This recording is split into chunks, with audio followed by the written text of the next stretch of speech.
Pai do Senhor, meus irmãos, nós estamos aqui nesta manhã para mais uma vez estudarmos a Palavra de Deus através da nossa EBD. Somos gratos a Deus por estarmos iniciando nesta manhã o nosso terceiro trimestre desse ano. Quero dar uma saudação de boas-vindas para todos aqueles que estão nos assistindo. Você é muito bem-vindo, fique à vontade. Que todo entretenimento venha a ser afastado neste momento para você ficar aqui junto com a gente, assistindo esta aula, e Deus vai falar poderosamente no seu coração. Você vai visualizar também no seu monitor as opções que você poderá também estar ofertando ao Senhor, contribuindo com esta obra, para que essa obra venha crescer mais e mais, para que seja uma bênção, para que haja uma grande divulgação deste trabalho, que tem sido uma bênção para muitas vidas, para muitas pessoas. Fique à vontade, Deus tem algo maravilhoso para falar no seu coração nesta manhã. Vamos orar nesse momento. Senhor Deus eterno, nós te louvamos e agradecemos por estarmos aqui nesta manhã, juntamente com a igreja, para, Senhor, aprendermos um pouco mais da tua palavra. Que o teu Espírito, Senhor, de sabedoria venha estar sobre nós, sobre a vida de cada um, meu Pai. Senhor, fale profundamente no coração de cada aluno, de cada irmão, de cada irmã, para que sejamos uma bênção para ti e para a glória do teu nome. É o que pedimos em nome de Jesus. Amém. Diante da pandemia, irmãos, que nós estamos passando, a CPAD não conseguiu editar revistas para este trimestre. E dentre algumas opções, a CPAD apresentou à nossa igreja, apresentou algumas opções, né? E a nossa igreja, ela achou por bem estar adotando a revista que foi aplicada em um momento anterior, mas que, embora já tenha sido estudada, esta revista tem uma importância muito grande devido ao seu tema atual e necessário para os dias de hoje. O tema dessa lição, dessa revista, é Avivamento, uma necessidade nos dias atuais. Nós estamos precisando verdadeiramente de avivamento, de ser avivados, de ser cheios de Deus num momento tão difícil, em dias tão difíceis. O comentarista das lições desta revista é o falecido pastor Eurico Bergsten, que era um missionário finlandês. Ele foi enviado pela missão sueca para trabalhar no Brasil. Ele foi pastor, escritor, escreveu vários livros. Ele foi comentarista e faleceu em março de 1999, um grande teólogo, um grande homem de Deus, que trouxe uma grande contribuição para as Assembleias de Deus aqui no Brasil. Bem, irmãos, o tema dessa lição, essa primeira lição, desse terceiro trimestre, Daniel ora por um despertamento. Nós estaremos falando nesta lição sobre um despertamento, e Daniel, ele orou a Deus por esse despertamento. O texto áureo dessa lição está baseado em Tiago, capítulo 5, versículo 16. Eu peço aos irmãos que fique com as suas Bíblias na mão, com a sua revista, para nos acompanhar. Nós estaremos lendo aqui, os irmãos nos acompanhem, para que a nossa aula seja bem didática. Em Tiago, capítulo 5, 16, diz assim: confessai as vossas culpas uns aos outros, e orai uns pelos outros, para que sareis. A oração do justo pode muito em seus efeitos. A leitura bíblica está baseada em Daniel, capítulo 9. Os irmãos já podem ir localizando aí em suas Bíblias. Daniel, capítulo 9, versículo de 1 a 3. Daniel, capítulo 6, versículo 10. Capítulo 2, versículo 17 ao 19. E também em Esdra, no capítulo 1, do versículo 1 ao 5, a gente vai estar fazendo menção destes textos e à medida que a gente for aplicando a lição. Estaremos lendo esses textos, então, logo que a gente estiver comentando sobre essas orações. Geralmente são orações que Daniel fazia, e a gente vai estar lendo e acompanhando esses textos. O cativeiro babilônico, irmãos, todos os irmãos já conhecem a história, o fato que aconteceu na passagem bíblica que fala do cativeiro babilônico. É uma referência ao tempo em que o povo hebreu do reino de Judá ficou exilado sob o domínio do Império Babilônico. O exílio dos judeus na Babilônia se deu principalmente por sua rebeldia e apostasia frente aos mandamentos de Deus. O povo judeu se afastou, se esqueceu de Deus, ignorando também os profetas. Os profetas falavam, anunciavam os mandamentos de Deus, os profetas anunciavam os preceitos de Deus, e o povo não se arrependia. O povo foi um povo de dura serviço, como diz a palavra. A primeira grande deportação ocorreu no ano 598 a.C. Nessa fase, houve o saque do templo de Jerusalém, mas não a sua destruição. É nessa primeira fase. A destruição do templo ocorreu com a segunda leva de deportação efetuada em 587 a.C. Ambas estas deportações foram executadas a mando do então imperador Nabucodonosor II, responsável também por destruir e subjugar o império assírio, que o precedeu. Os hebreus permaneceram no cativeiro até o ano de 538 a.C., quando Ciro, o Grande, um habilidoso imperador persa, conseguiu controlar toda a região médio-oriental. Então, esse foi o contexto da deportação do povo de Israel. O exílio aconteceu de maneira seletiva, foram deportados o rei com a sua corte e os estratos sociais que viviam em função da corte, né, como sacerdotes, profetas, escribas, militares. Então, a nata da população judia foi deportada, enfim, todos quantos pusessem em risco a hegemonia babilônica. A vida de exilado não implicava necessariamente em sofrimentos físicos ou em condições ou em vexações. O sofrimento dos exilados eram mais interiores e não se baseavam nas suas condições de vida. Levavam uma vida razoavelmente confortável, viviam na condição de súditos reassentados à força, mas de modo algum como escravos. Tinham relativa liberdade, né, de ir e vir, podiam construir as casas, cultivar plantações, praticar o comércio, e levava uma vida normal, correspondente às circunstâncias. E em nenhum lugar está documentado que eles fossem obrigados à corvéia, como aconteceu com os judeus, com os hebreus, quando estavam no Egito, que eram forçados a trabalhar para o rei. Esta é a razão porque muitos israelitas eles abraçaram essa nova realidade ali na Babilônia e como uma possibilidade de começar uma nova vida. Eles se inseriram no universo babilônico sem se importar com o que havia perdido e sem se importar em cultivar a esperança de voltar para a terra dos pais. Então, essa condição favorável que eles receberam ali na Babilônia, podia lá fazer suas plantações, podia ter lá sua família, casar e dar-se em casamento.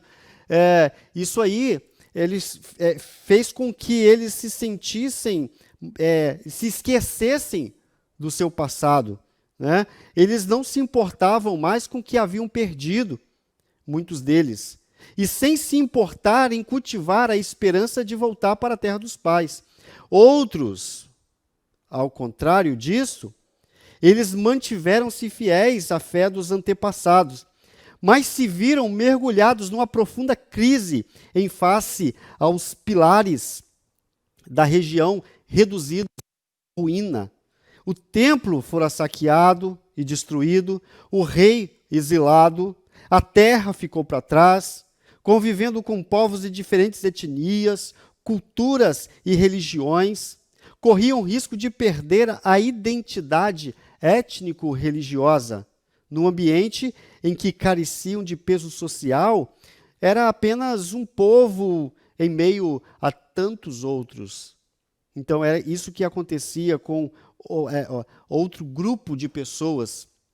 A crise maior dizia respeito também a esse povo, a identidade de seu Deus, Yahvé, a quem aprenderam a cultuar como Deus dos deuses, Senhor dos senhores, o Senhor dos exércitos, o onipotente. É assim que eles aprenderam. É nesse Deus que eles criam. A cosmovisão religiosa da época, comum a todos os povos, considerava vencido os deuses dos povos subjugados. Ou seja, se você pertencia a uma nação que foi subjugada, consequentemente, o seu Deus, a quem você serve, também era considerado vencido, subjugado e impossibilitado de se impor ao Deus dos vencedores. Nessa lógica, Marduk, divindade principal do panteão babilônico, vencera Yahvé, a visão que eles tinham. Essa era a noção da cultura antiga. Eles tinham essa noção de que se o povo foi vencido, o Deus daquele povo também foi derrotado. E os israelitas piedosos viam-se confrontados com estas questões. Muitos deles se rebelavam contra Deus, dizendo que foram enganados ao colocar a confiança em um Deus impotente diante do Deus dos opressores. Diziam eles: fomos entregues nas mãos dos inimigos sem que nosso Deus nos socorresse? E agora estamos largados à nossa própria sorte? Era isso que grupos de pessoas, grupos de judeus que estavam lá na Babilônia agora, tendo essa impressão de ter sido abandonado por Deus, de ter sido rejeitados por Deus.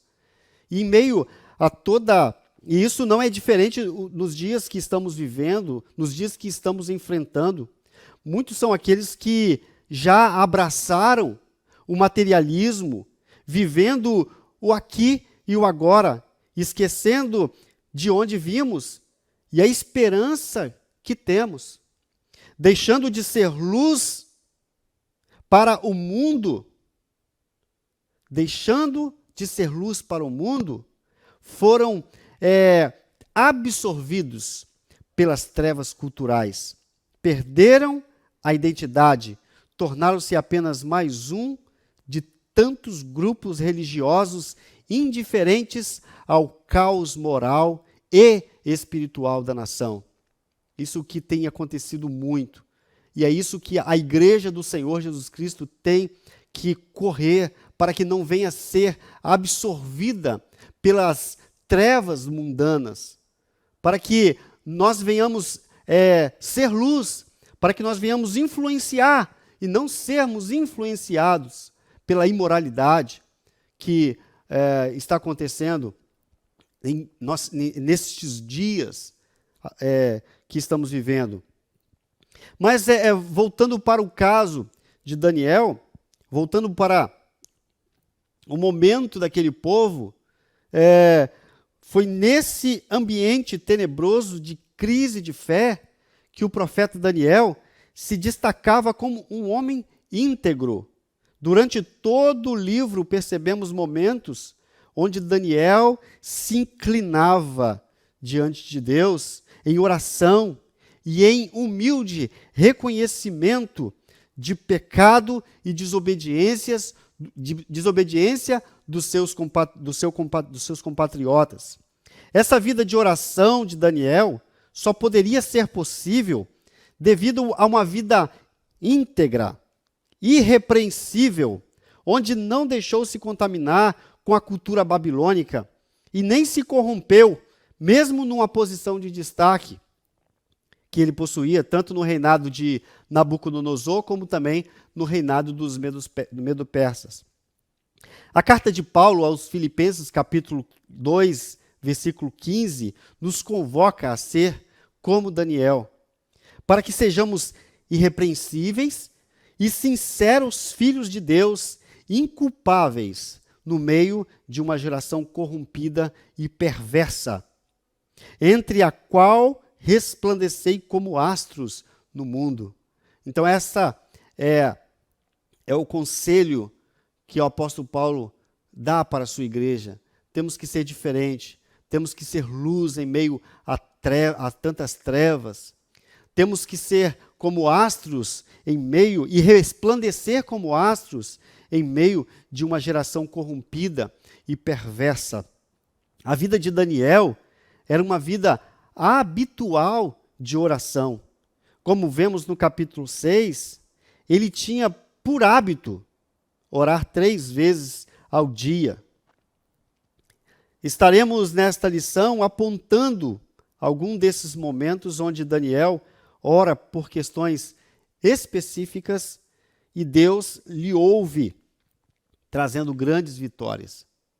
O primeiro ponto da lição fala que Daniel foi despertado para orar. Daniel foi despertado para orar.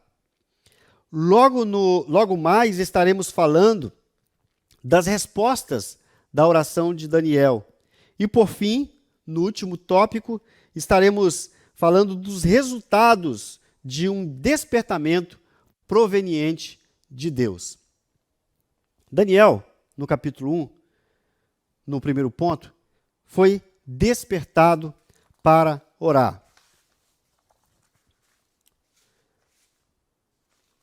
Nós vemos aí, irmãos, no primeiro versículo do capítulo 9, e é um dos textos que está na leitura bíblica em classe, e nós estaremos lendo agora, do versículo 1 até o versículo 3, que diz assim: No ano 1º de Dário, filho de Assuero, da linhagem dos Medos, o qual foi constituído rei sobre o reino dos caldeus.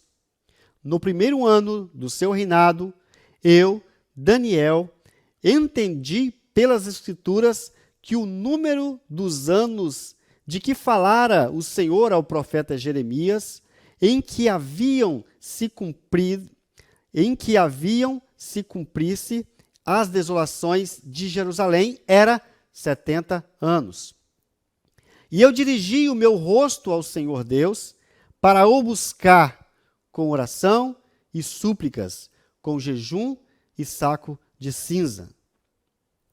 A primeira observação que nós podemos notar diante do versículo 2 do capítulo 9 foi que Daniel era comprometido não só com a oração, ele também era comprometido com a palavra de Deus.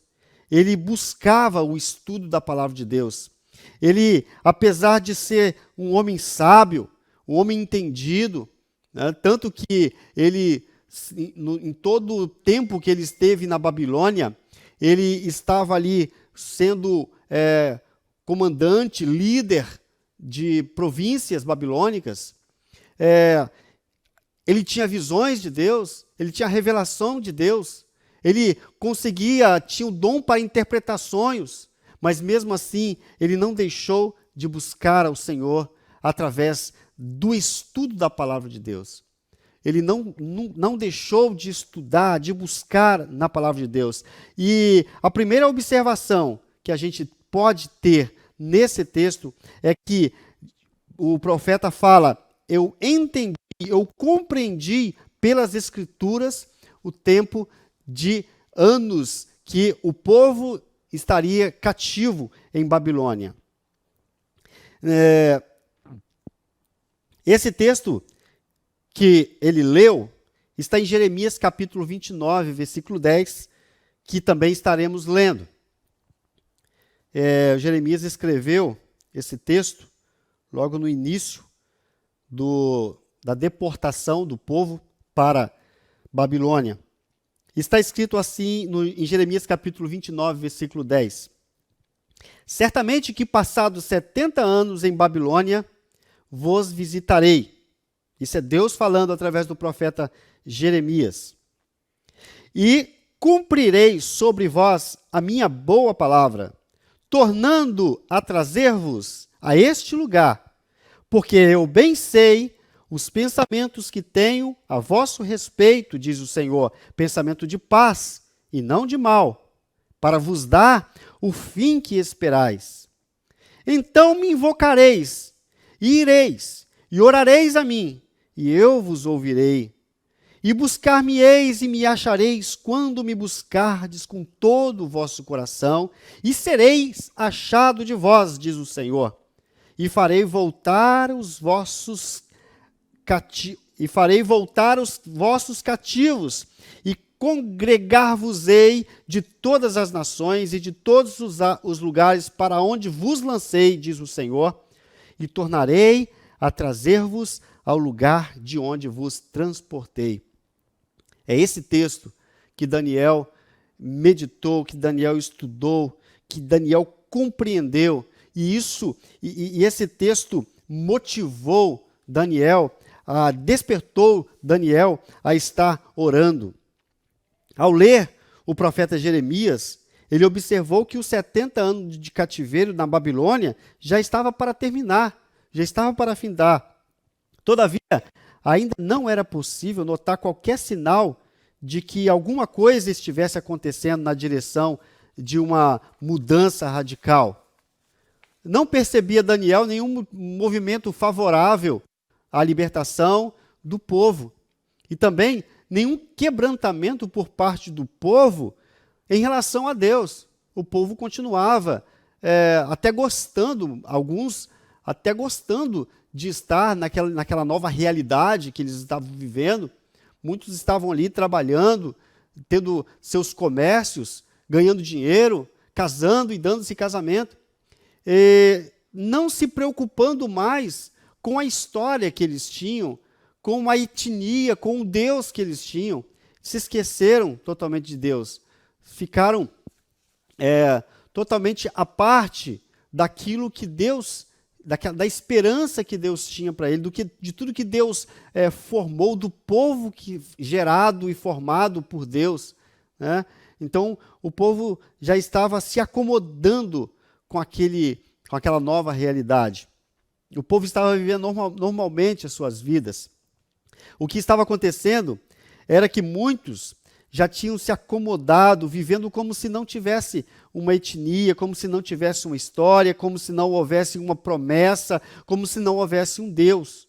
Mas Daniel começou a orar com jejum, cobrindo-se de saco e cinza, em sinal de profunda tristeza, e orou com perseverança. Daniel vivia uma vida consagrada a Deus, e isso lhe dava condição de orar. Você vê, irmãos, Daniel, ele poderia muito bem deixar as coisas acontecerem, deixar as coisas continuarem da forma que estava. E ele estava numa posição privilegiada lá na Babilônia. Ele não tinha, se olhasse por ele mesmo, não tinha que se preocupar. Mas ele, ao compreender a história, ao estudar a palavra de Deus, ele foi incentivado, ele foi avivado a estar buscando, a estar clamando a Deus por um avivamento para aquele povo que já estava se esquecendo de Deus, já estava acomodado com o mundanismo babilônico, já estava acomodado com a forma de vida babilônica, talvez até adorando os deuses babilônicos.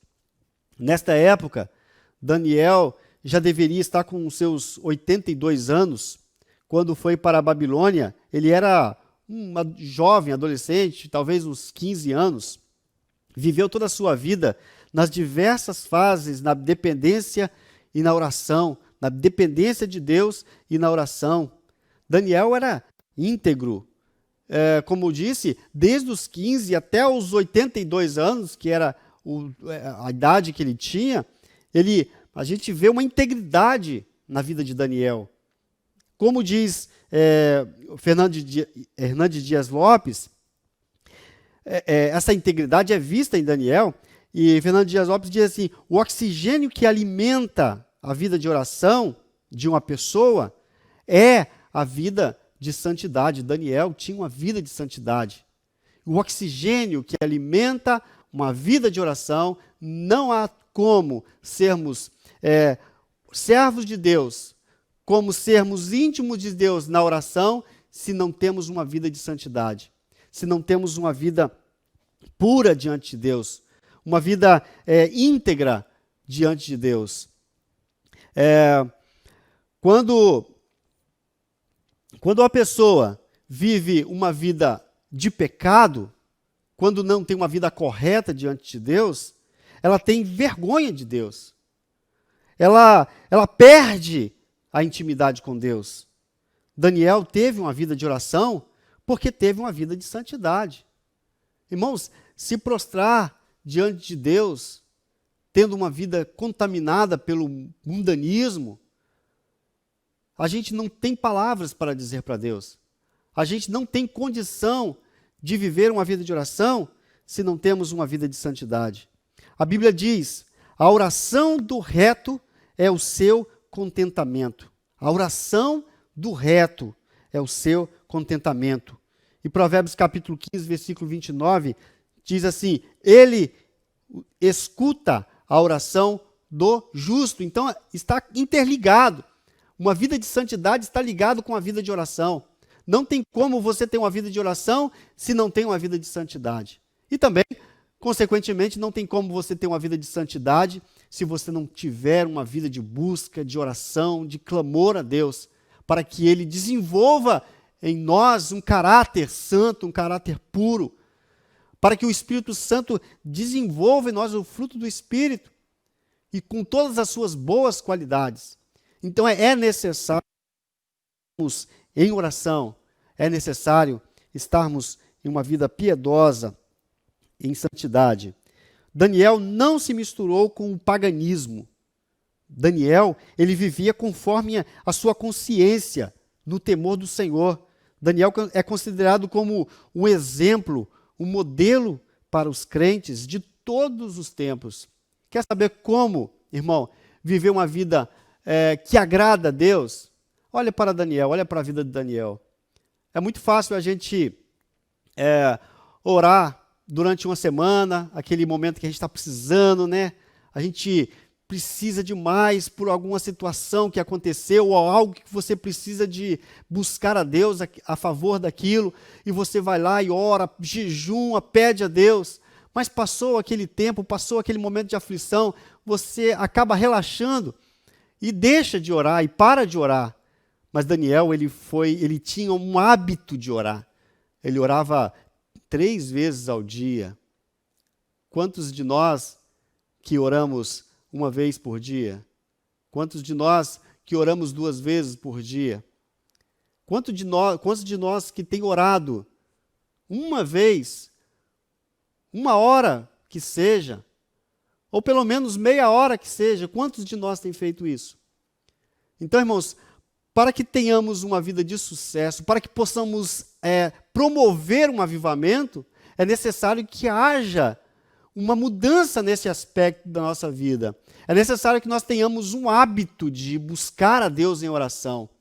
Não apenas 1 hora ou outra, uma vez ou outra, mas habitualmente que possamos estar buscando a Deus, que possamos criar este hábito de buscar ao Senhor, de clamar a Deus todos os dias. Imagina só, desde a sua adolescência até os 82 anos, Daniel buscava o Senhor, Daniel orava, Daniel clamava a Deus. A estatura espiritual de Daniel capacitava-o para enfrentar verdadeiros combates em oração. enfrentar verdadeiros combates em oração. Que coisa, né, irmãos? Muitos crentes não conseguem servir de ajuda decisiva com as suas orações, porque nunca conseguem experimentar o que significa combater em oração, o que significa perseverar firme em oração.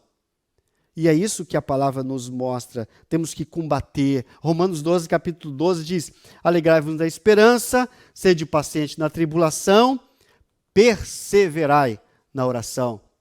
E Paulo fazia isso.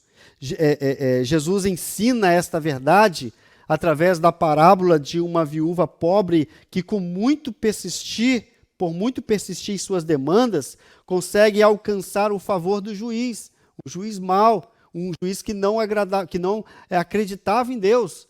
Mas, por tanto aquela viúva insistir, por tanto da insistência daquela viúva, esta parábola mostra que a necessidade de orar com insistência e nunca desistir. Temos que orar com insistência e nunca desistir. Aquele juiz acabou cedendo, aquele juiz acabou sendo favorável àquela viúva, porque ela persistiu. E a Bíblia diz, aquele juiz sendo mau, ele trouxe um benefício para aquela senhora. Imagina Deus, que é bom, que é todo-poderoso, que ele está de ouvidos, os seus ouvidos não estão agravados para que não possa ouvir, nem as suas mãos encolhidas. Ele está pronto para nos atender, mas tenhamos que manter uma vida de busca constante. Colossenses capítulo 2, versículo 1, Paulo diz: porque quero que saibais quão grande combate tenho por vós.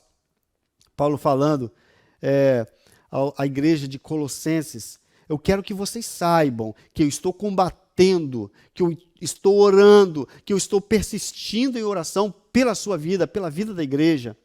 Assim como também eu faço pela igreja de Laodiceia, pelos laodicenses, e por quantos não viram o meu rosto em carne, mesmo aqueles que não conheciam Paulo, Paulo está dizendo: eu estou orando por você. Eu estou orando por você, eu estou combatendo em oração, eu estou clamando a Deus, suplicando a Deus pela sua vida, que nós possamos ser combatentes, irmãos, que possamos ser guerreiros de Cristo na oração, que nós possamos combater, nos esforçarmos, termos o hábito de estar buscando a Deus, assim como Daniel.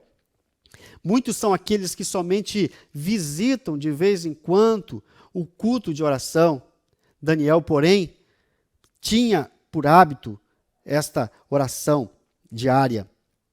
Um outro momento em que vemos Daniel orando é quando sua própria vida, bem como os de seus inimigos, bem como os de seus amigos, né?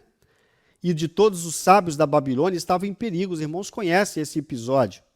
Daniel alcançou livramento e vitória através da oração. Como o texto também é um texto que está relacionado com a leitura bíblica em classe, estaremos lendo, irmãos, Daniel capítulo 2, versículo 17.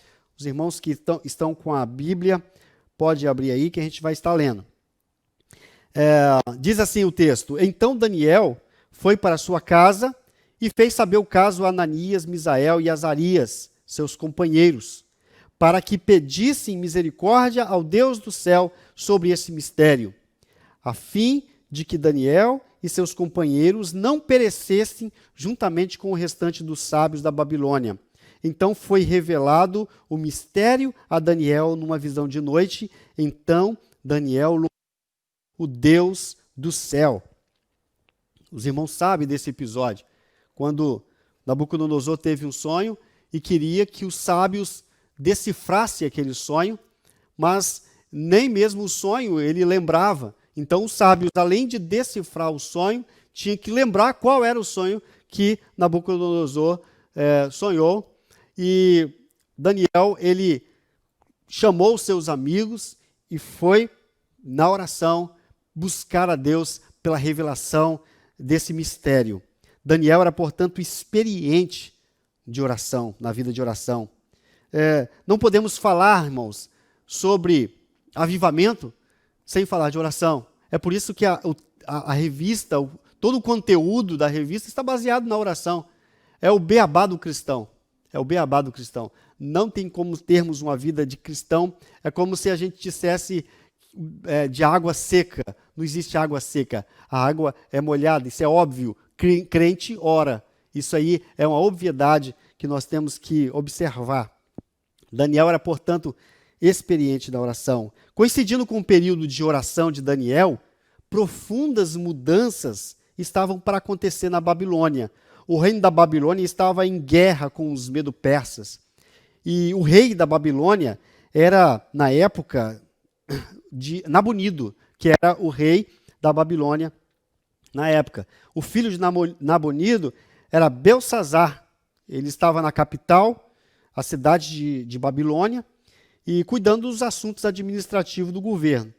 Belsazar organizou lá uma festa, né, para os seus grandes, me parece que é 1000 dos governos, dos grandes, né, líderes da Babilônia, juntou lá para fazer uma grande festa, e estando ele já embriagado, mandou fazer os vasos sagrados que o rei Nabucodonosor havia trazido do templo de Deus em Jerusalém, e havia colocado no templo pagão da Babilônia. Pegou os utensílios santos do templo de Jerusalém e colocou lá no templo pagão.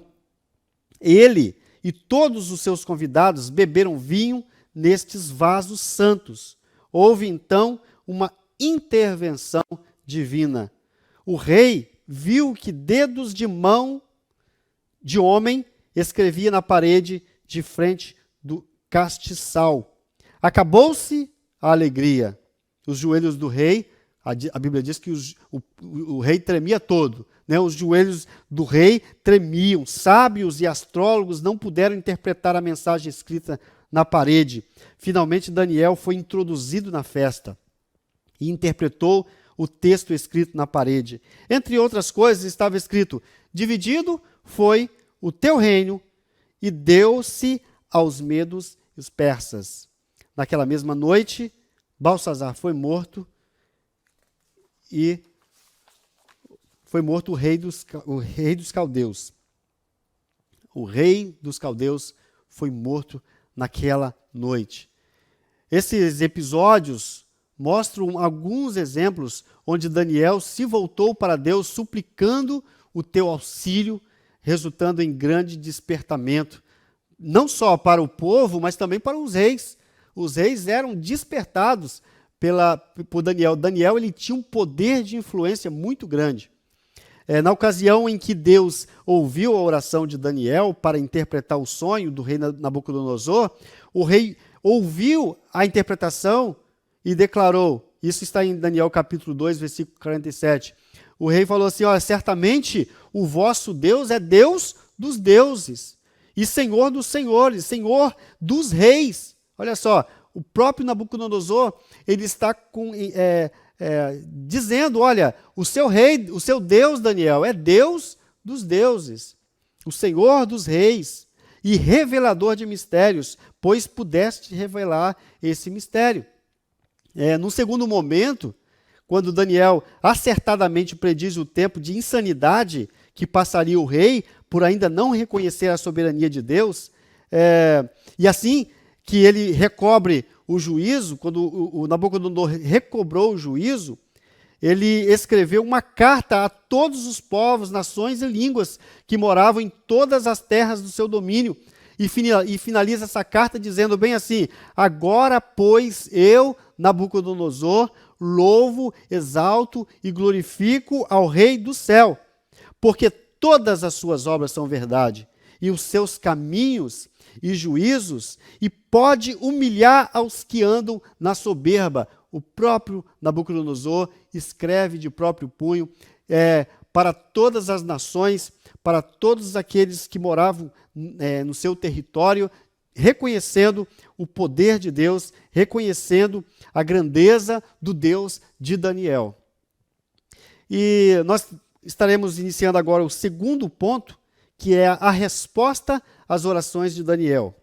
Daniel havia orado lembrando a promessa de Deus registrada pelo profeta Jeremias, que diz assim: vos visitarei e cumprirei sobre vós a minha boa palavra, tornando-vos a trazer este lugar. Então, Daniel, observando as palavras de Jeremias, ele pede a Deus, ele busca a Deus. E com a queda do reino babilônico e com o início do governo do rei Ciro, as coisas evoluíram com muita rapidez, deixando todos surpreendidos e admirados. A Bíblia relata o que aconteceu realmente. No primeiro ano de Ciro, rei da Pérsia, para que se cumprisse a palavra que o Senhor deu por meio da boca de Jeremias, por meio de Jeremias, o Ciro, rei da Pérsia, o Senhor despertou o espírito de Ciro, rei da Pérsia, o qual fez passar um pregão por todo o seu reino, como também por escrito, dizendo assim, assim diz Ciro, rei da Pérsia, o Senhor dos céus me deu todos os reinos da terra e ele me encarregou de lhe edificar uma casa em Jerusalém, que é em Judá, que há entre vós, de todo o seu povo, seja seu Deus com ele, e suba a Jerusalém, que é em Judá, e edifique a casa do Senhor, Deus de Israel. Ele é o Deus que habita em Jerusalém. Então aí nós já estamos vendo a resposta das orações de Daniel. Resposta da oração de Daniel. E conforme esta declaração de Ciro, estava cumprido a promessa divina, dada através do profeta Jeremias. Mas tudo foi como a Bíblia diz, né? E conforme está aí em Efésios capítulo 3, versículo 20, tudo muito mais abundante do que pedimos ou pensamos. Às vezes nós oramos pedindo algo e Deus nos dá muito mais daquilo que pedimos ou pensamos. Veja só, o imperador da Babilônia, da Babilônia agora, Ciro, foi despertado por Deus para trazer um novo templo, para a construção do novo templo. Nós vemos aí que todos os judeus seriam agora libertados para voltarem, aqueles que quisessem, seriam libertados para voltarem para Judá. E o que aconteceu também é que receberam a permissão para reedificar o templo. Todas as despesas da construção, olha só que bênção, todas as despesas da construção do templo foi paga pelo governo de Ciro, tiradas do tributo das cidades, das províncias além do Jordão. Os vasos sagrados que foram tirados do templo e levados para a Babilônia, eles foram entregues, estavam agora ao cuidado de Zorobabel, nomeado governador dos judeus por Ciro. Então eles poderiam agora ser transportados novamente para Jerusalém. Então, tudo isso, irmão, é resposta de oração. Tudo isso é bênção de Deus por meio da oração de um servo de Deus. Terceiro e último ponto, o resultado de um despertamento proveniente de Deus. O rei Ciro, então, foi despertado em seu espírito, como está em Esdras, capítulo 1, versículo 1, despertou o Senhor o espírito de Ciro, do rei Ciro. Talvez por meio do seu contato com Daniel. Daniel tinha um contato muito íntimo com os governantes, esses reis da Babilônia. E talvez por esse contato, o Ciro foi influenciado, veio a conhecer a Deus, e talvez até mesmo o adorasse, o servisse. Ciro teve uma experiência pessoal com Deus no seu coração e passou a compreender as realidades de Deus que ele antes ignorava. Então nós vemos aí também um despertamento no espírito de Ciro. Ciro passou a ver a Deus como o Senhor dos céus, como está descrito no versículo 2 do capítulo 1 de Esdras. O grande rei Nabucodonosor demorou a aprender essa lição, tanto que ele teve que ir comer capim, igual um jumento. Mas Ciro, ele aprendeu, ele foi despertado pelo Senhor. Cada despertamento verdadeiro faz com que o homem veja a majestade de Deus, sentindo a sua própria pequenez, o seu pecado, a sua baixeza.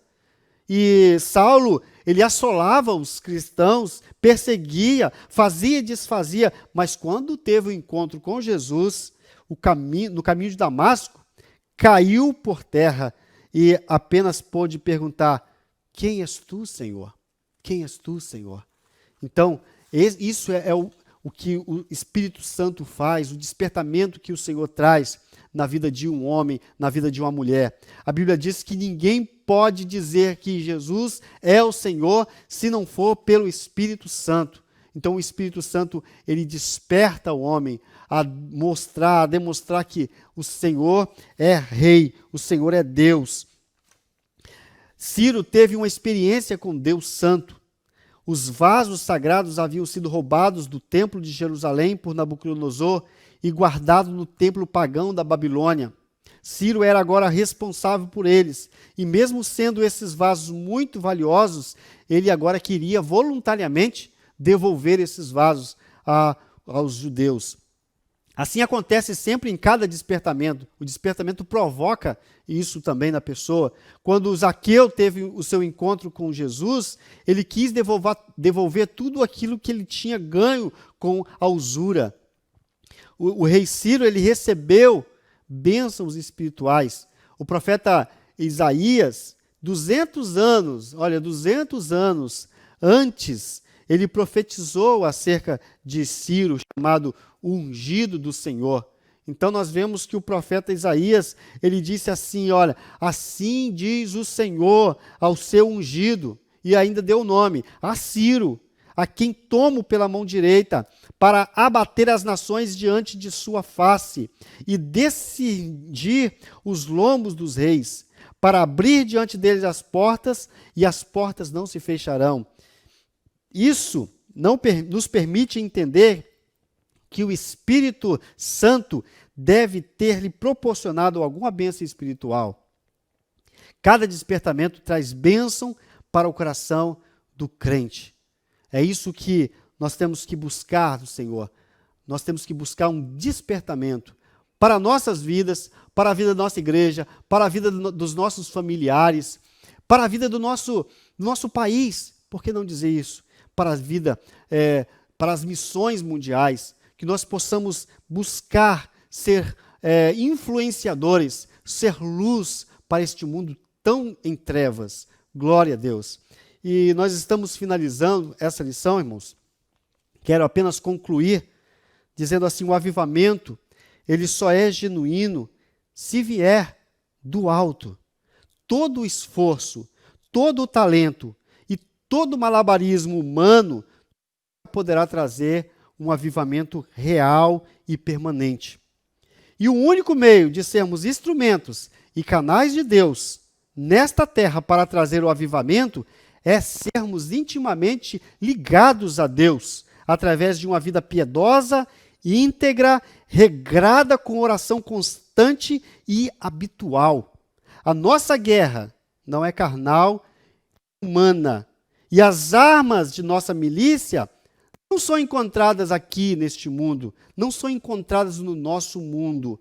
Só podemos nos revestir destas armas quando temos intimidade com o nosso general, Jesus Cristo. O nosso Senhor é Jesus Cristo. É Ele que nos capacita para a guerra. Deus abençoe a todos, que o Espírito Santo de Deus possa falar profundamente no seu coração nesta manhã. Este é o momento de você estar ofertando, trazendo seus dízimos à casa do Senhor, seus votos. Então você pode estar participando, cultuando agora com as suas ofertas. No seu monitor você vai ver aí as opções que nós temos, o PicPay e o número da conta da igreja para transferência bancária. Então você fique à vontade para estar contribuindo para a manutenção da obra de Deus. Vamos estar orando neste momento, irmãos. Senhor Deus eterno, somos gratos, meu Pai, por tudo que o Senhor tem falado através desta lição. Senhor, que possamos Senhor, absorver aquilo que foi falado, que possamos, meu Pai, mudar, Senhor Jesus Cristo, nosso estilo de vida cristão, sermos genuinamente cristãos, meu Pai eterno, nos curvarmos, Senhor, em jejum e oração, clamando por despertamento, meu Pai, para essa nação, despertamento para nossas famílias, nossas igrejas. Senhor, que a Tua graça, que o Teu Espírito Santo venha estar em nossas vidas, meu Pai, para sermos, meu Pai, instrumentos para a honra e glória do Teu nome nesta terra. Senhor, é o que te pedimos, em nome de Jesus Cristo. Amém. Amém. Glória a Deus. Muito obrigado, Wilson.